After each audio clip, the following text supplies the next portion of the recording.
सबसे पहले आप सभी को मेरा प्यार भरा नमस्कार। जैसा कि आप लोगों को पता ही है, मेरा नाम है सुमन और मैं हूं आपकी हिंदी और योगा टीचर और आपकी करियर सलाहकार। प्यारे बच्चों, मेरे पास उत्तराखंड से काफ़ी बच्चों के कमेंट आ रहे थे कि मैम जो अभी वर्तमान में डीएलएड एंट्रेंस एग्ज़ाम के फॉर्म भरे जा रहे हैं उसका हमें एग्ज़ाम पैटर्न बताइए और सिलेबस बताइए। नॉर्मली जो बच्चों के क्वेश्चन थे कि मैम ये बताइए कि जो पेपर हम भरेंगे उसमें कहाँ से सिलेबस क्या है, इसका कहाँ से क्वेश्चन पूछे जाते हैं, कितने मार्क्स के क्वेश्चंस होते हैं, नेगेटिव मार्किंग होती है या नहीं होती है, कितने घंटे का पेपर होता है। इस प्रकार के बच्चों के कुछ डाउट क्वेश्चन थे। तो आपकी जानकारी के लिए बता दूं, जो बच्चे पहली बार इस वीडियो को देख रहे हैं, कि अभी वर्तमान में उत्तराखंड डीएलएड एंट्रेंस एग्ज़ाम के फॉर्म भरे जा रहे हैं। डीएलएड बेसिकली ये जो पिछले ज़माने में बीटीसी और बीएसटीसी के नाम से कुछ राज्यों में भी इसे जाना जाता है, डाइट इत्यादि के नाम से, तो वही हम उत्तराखंड में इसे डीएलएड एंट्रेंस एग्ज़ाम के नाम से जानते हैं, जो कि डिप्लोमा इन एलिमेंट्री एजुकेशन। यदि अगर आप भी आने वाले भविष्य में सरकारी टीचर बनने का सपना देख रहे हैं कक्षा 1 से लेकर 5 तक, तो आप इस कोर्स को निश्चित रूप से कर सकते हैं। तो इस कोर्स को करने के लिए जो सबसे पहली प्रक्रिया होती है उत्तराखंड में, वो है एंट्रेंस एग्ज़ाम। तो आज का वीडियो बच्चों होने वाला है इसी के बारे में कि जो आपका एग्ज़ाम पैटर्न है और जो सिलेबस है, यानी कि आपने पढ़ना क्या है, किस तरीके से पढ़ना है, कितने मार्क्स का कौन सा क्वेश्चन आएगा, वो सारी चीज़ें हम इसमें डिस्कस करेंगे। जो बच्चे पहली बार इस एंट्रेंस एग्ज़ाम को भर रहे हैं तो निश्चित रूप से उनके लिए काफ़ी चैलेंजिंग होगा इन टर्म्स ऑफ लाइक कि कैसे पेपर अटेंड करना है, पेपर का जो पैटर्न होता है वो किस तरीके से। तो हम यही डिस्कस करेंगे और फॉर्म जो है वो 3 मार्च से लेकर 25 मार्च तक भरे जाएंगे। जिन बच्चों ने नहीं भरे वो भर सकते हैं।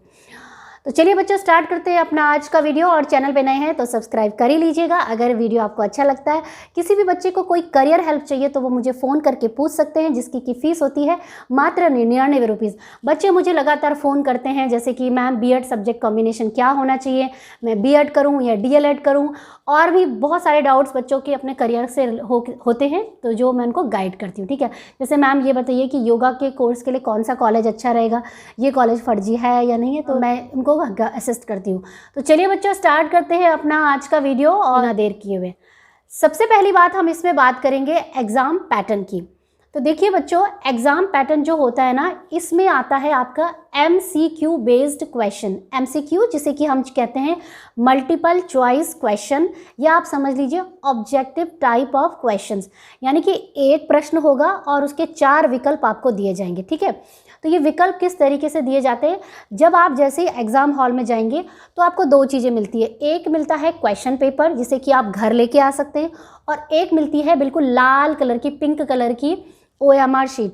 तो होता क्या है कि जो भी आपके क्वेश्चन पेपर में प्रश्न होगा, उसके जो 4 विकल्प दिए जाएंगे, उसी OMR शीट में वहाँ पे आपको 4 गोले भी दिखाई देंगे। ठीक है, तो जो आंसर आपका सही होगा उसे आपने ब्लू या ब्लैक पेन से काला गोला भर देना है और वो आपका आंसर सही माना जाएगा।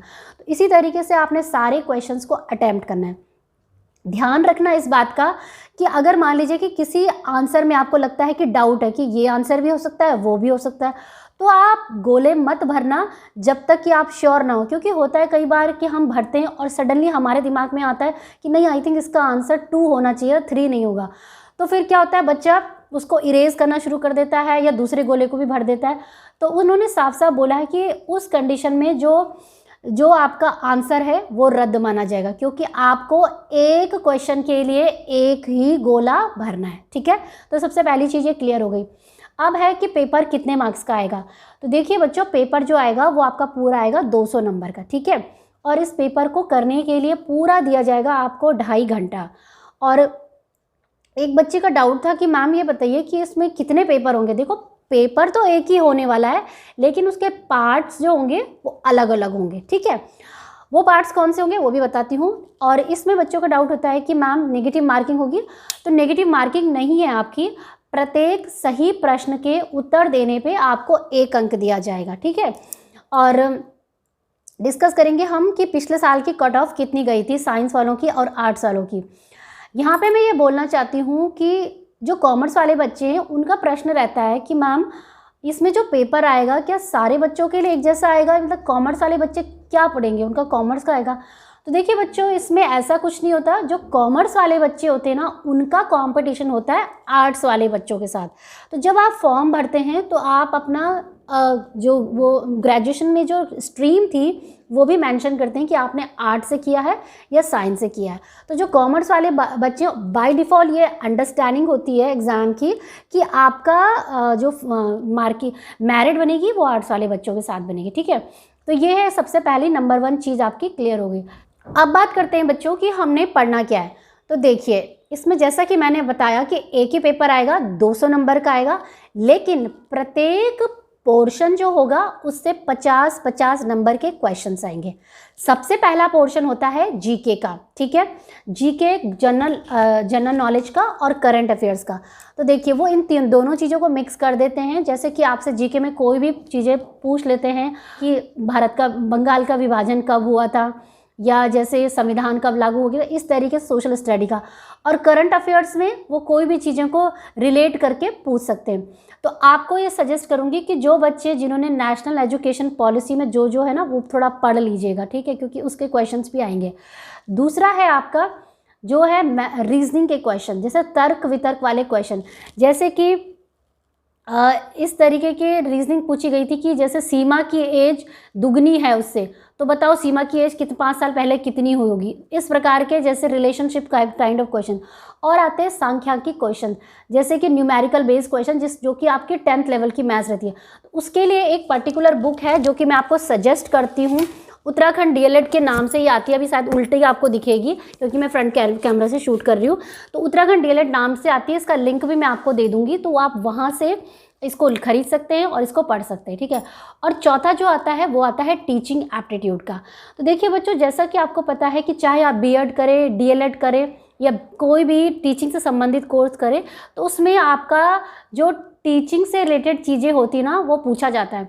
यानी कि कितनी अच्छे आप बच्चे की साइकोलॉजी को समझते हैं, कितना अच्छा बच्चे का बिहेवियर होता है, कक्षा 1 से लेकर 5 के बच्चे का बिहेवियर कैसा होता है, कक्षा 6 से लेकर बच्चे का बिहेवियर कैसा होता है, ये सारी चीज़ें एक टीचर को समझ में आनी चाहिए। जैसे उदाहरण के लिए क्वेश्चन आते हैं कि बताओ, मान लीजिए कि आपका बच्चा क्लास में होमवर्क करके नहीं आता है, तो आप क्या करोगे? क्या उसको प्रिंसिपल के पास ले जाओगे, या उसके नोटबुक में नोट डालोगे, उसके पेरेंट्स को बुलाओगे, या क्लास से बाहर खड़ा कर दोगे, या एज ए गुड टीचर आप बच्चों से बात करोगे, उसकी काउंसलिंग करने की कोशिश करोगे और जानने की कोशिश करोगे कि उसने होमवर्क क्यों नहीं किया। तो ये मतलब क्या है, टीचिंग दक्षता दिखाता है कि आप कितने अच्छे टीचर हैं। बच्चे की प्रॉब्लम को समझने की कोशिश कर रहे हैं और जानने की कोशिश कर रहे हैं कि उसने होमवर्क क्यों नहीं किया, ये नहीं कि भाई क्लास से बाहर खड़ा कर दिया, है ना।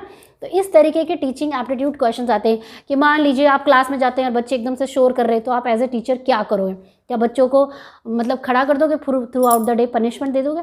तो related to questions teaching aptitude के ये किए जाते हैं। बाकी मैं भी अपने पेड कोर्सेज स्टार्ट कर रही हूँ बच्चों, जिसमें कि मैं टीचिंग एप्टीट्यूड और करंट अफेयर्स पढ़ाऊँगी, जीके इत्यादि के क्वेश्चंस, और वीडियो भी डालूंगी यूट्यूब पे, ठीक है। देखते हैं कि किस तरीके से चलता है। और कोर्स की जो फीस है वो है 199 रुपीज़, ठीक है। तो ये तो हो गया अंडरस्टैंडिंग एग्जाम पैटर्न और उसको लेके। अब जैसा कि मैंने बताया कि प्रत्येक कॉलम से 50 नंबर के क्वेश्चंस आएंगे। तो 50 नंबर का जीके आ गया, 50 नंबर के रीजनिंग आ गई, 50 नंबर की मैथमेटिक्स आ गई और 50 नंबर का टीचिंग एप्टीट्यूड आ गया। इसमें जो सबसे स्कोरिंग होता है ना वो होता है टीचिंग एप्टीट्यूड, क्योंकि उसमें बिल्कुल कंडीशनल और बिहेवियर बेस्ड क्वेश्चन आते हैं।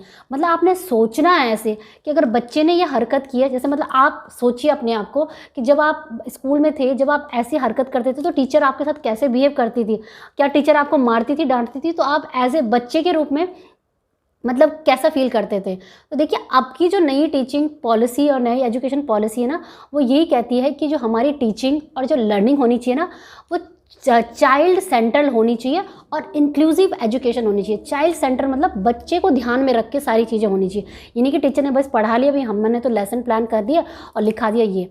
दूसरा इंक्लूसिव एजुकेशन, मतलब बच्चे को डूइंग बाय लर्निंग सिखाना है, मतलब उसको प्रैक्टिकली वो सारी चीज़ें समझानी। जैसे हमारे टीचर क्या समझाते थे, फोटोसिंथेसिस का प्रोसेस पढ़ाना है तो बच्चे को डायग्राम बना दिया, ब्लैक बोर्ड पे पढ़ा दिया, भाई ये पत्ती है, ये सूर्य है, यहाँ से क्लोरोफिल बनता है, इस तरीके से। लेकिन ये प्रोसेस अब नहीं चलेगा नई एजुकेशन पॉलिसी के हिसाब से।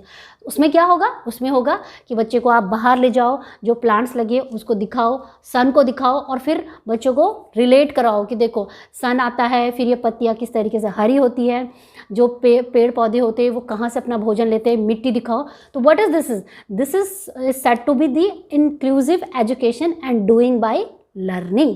सो यही आएगा आपका टीचिंग एप्टीट्यूड में, ठीक है। तो इसी के वीडियो लेक्चर्स मैं आप लोगों के लिए लेके आऊँगी और क्लासेस। तो ये है बच्चों। बाकी जो आपको बता दूँ कि जो उनकी मेरिट टेस्ट गई थी ना, जो कट ऑफ गई थी, वो यही की थी, साइंस की 150 और 160 के बीच गई थी, और जो कला वर्ग था वो 140 और 155 के बीच गई थी।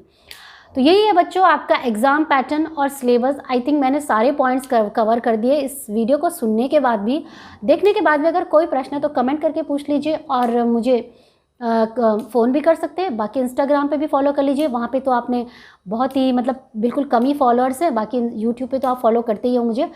तो ठीक है बच्चों, यही था आज का वीडियो। उम्मीद करती हूँ वीडियो आपके लिए बहुत ही हेल्पफुल रहा होगा, और इस वीडियो के माध्यम से आपकी एक छोटी सी हेल्प ज़रूर हुई होगी। अगर हुई है तो चैनल को सब्सक्राइब करिए जल्दी जल्दी, क्योंकि मैं अपने इस चैनल के माध्यम से लगातार आप लोगों तक टीचिंग और लर्निंग से संबंधित काफ़ी अच्छे इंटरेस्टिंग वीडियो बनाती रहती हूँ।